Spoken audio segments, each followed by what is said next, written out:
माननीय अध्यक्ष जी,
माननीय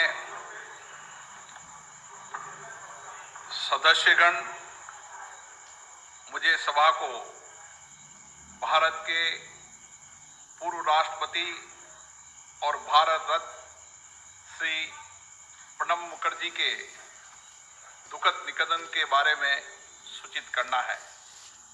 भारत रत्न श्री प्रणब मुखर्जी ने, जिन्हें हम आदर से प्रणब दाबी के नाम से संबोधित करते हैं, देश में वर्तमान युग के महानतम राजनेताओं में से एक थे।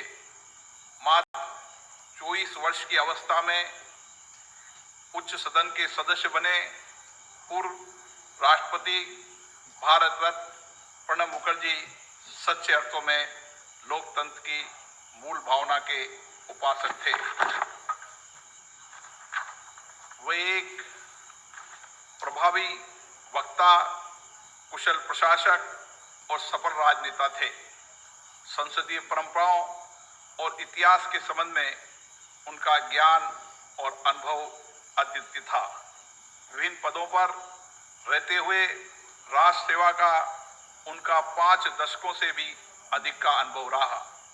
वे एक लोकप्रिय नेता थे जो अपनी बुद्धिमत्ता, विद्वता, राजनीतिक कौशल के साथ साथ एक उत्कृष्ट वक्ता के रूप में भी जाने जाते थे।